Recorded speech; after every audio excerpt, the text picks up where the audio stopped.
felt it would give us the best access to the strongest possible group of senior insurance decision makers. Insurtech Insights is a must-do conference, I think, for the network that is built here. Welcome, my name is Martin, and I will teach you how to commit fraud properly, which is pretty much what we do to drive the business. So the first use case we will talk through is how people get into fraud.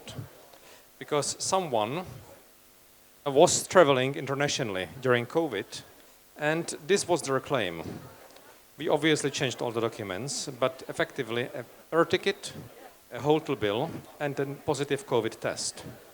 And they claimed for a full reimbursement of their payments. And all of this was fake. And we discovered this in the hindsight. A couple of months later, his sister traveled. The Qatar Airlines ticket was the same, the COVID test was the same, except for the name. The hotel bill was Waldorf Astoria. So she had a more expensive taste and a bigger claim, obviously. So if you need any help with your travel expenses and you need intercontinental bill, you can come to our stand and you will get one from us to fill in with your data. It's not only about travel. This is a nice claim about handbags. The top left screenshot is an online marketplace for fake receipts. So you can go to the marketplace like that, and you can buy a fake receipt you need and you can enjoy.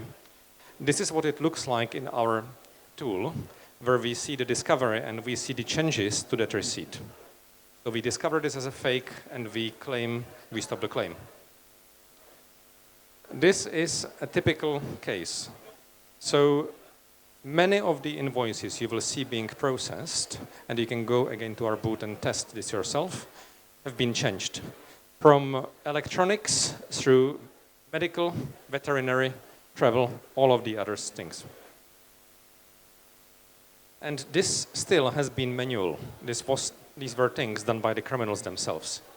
What is much more useful is that you can outsource the hard part, which means modification of documents, so that you can scale up your criminal enterprise. You can commit more fraud with less costs. And this is done by basically taking one document and using AI to diversify the information on it. So you take the document and you can take HSBC bank statement into a bank statement of any bank you want. It's not exactly like the one because you only swap the logos, but it will pass in most cases. You can also change the form, so suddenly you turn a PDF into an image. You can notice that the creases on the paper are actually identical between those two, despite the document itself being different. The logos have changed as well. So all of this has been built algorithmically. And this is the outcome. This is what we see in the production. So someone is doing medical claims in Philippines. So this is travel insurance for medical expenses. You can see that the document is visibly the same. If you can go through 100,000 claims and find that 3 of them are kind of similar. But the backgrounds are different. You can see that this is different from this. You can see that the finger is the same. The numbers are the same, but the context is slightly modified. So this is just a diversification algorithm applied to documents at scale. In average, 1 out of 4 documents shows some sign of tampering. Doesn't mean there is fraud. It means that the processes used to submit, collect, and process documents cause plenty of noise and damage to the documents you are all processing. So typically, we have to clean up so that we can find the modifications. But 2% of documents, on average in our production, are actual attempted fraud or forgeries. And this cuts across insurance, this cuts across payments, onboarding, and all of the other verticals we work in. The documents used to be produced by people themselves. People who were committing fraud did manually, like in the hotel claim at the beginning. Now they simply outsource. That business is thriving. There is something like 150 criminal gangs operating in the document forgery space. We have a whole intelligence team processing, learning, and teaching you about them. And you can buy one of the 200,000 templates of documents online so that you can commit fraud easily. So this is becoming professional very quickly. This wasn't existing 2 years ago. This is one of the farms, one of the 150. You can scroll through it, you can basically find the document you want, you can pay with card, PayPal, or Bitcoins, or any other crypto, and you just check out. It's an e-shop like any other. More interestingly, in many countries, this is not criminal. So you can easily Google this. This is not dark web, this is just web. And police would not do anything, they don't care. These things are very popular. When we do our checks, we can see up to 1 million unique visitors to those 150 sites per month. This is not only insurance, this cuts across industries, but it is a significant volume of people buying fake documents and fake information. So this impacts you because fraud has become automated.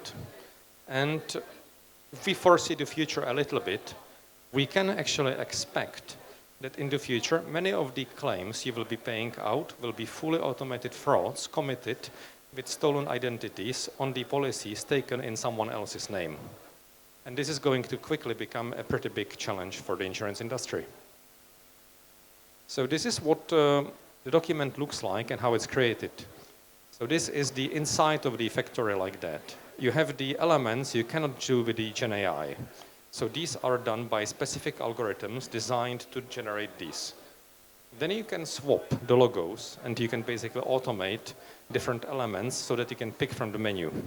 So you diversify, you can change the transactions according to what you need, you can modify the look, you can change the paper, and at the end you can modify the geometry and the backgrounds.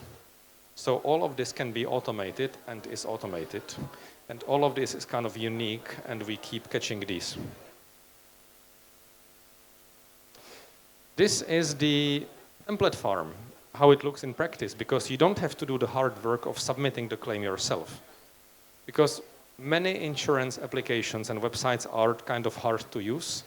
You can outsource the submission of the claim to other criminal gangs who operate this as a service. So they will take plenty of mobile phones and they will do the submission on our behalf.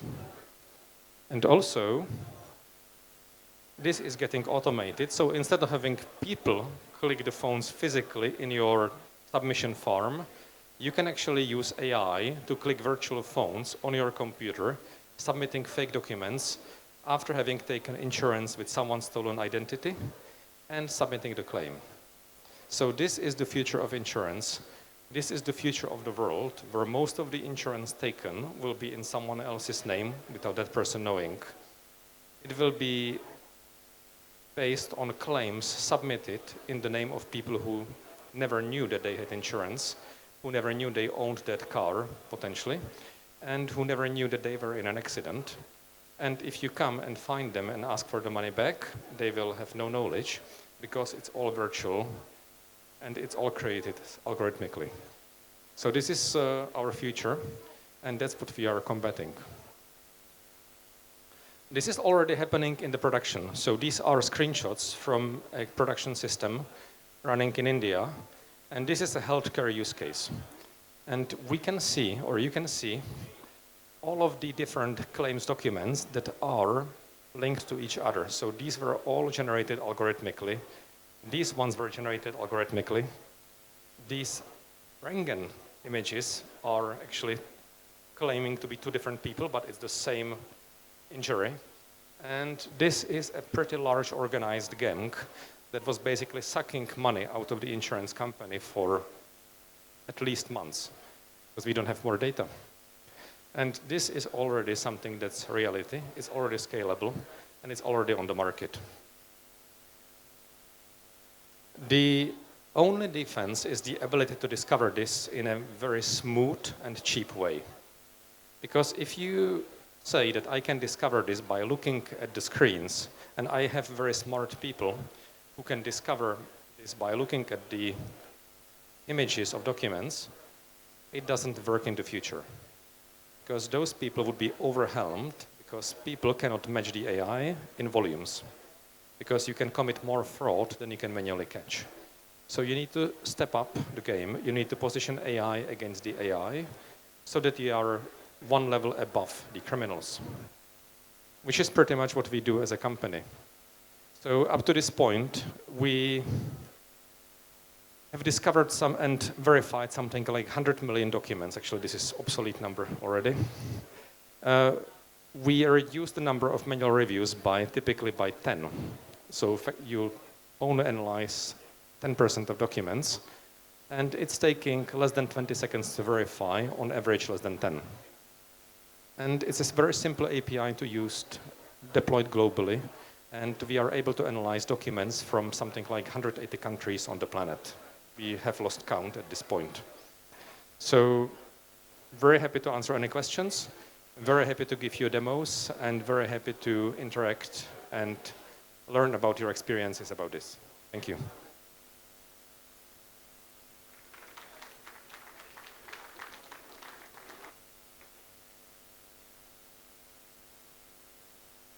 Any questions?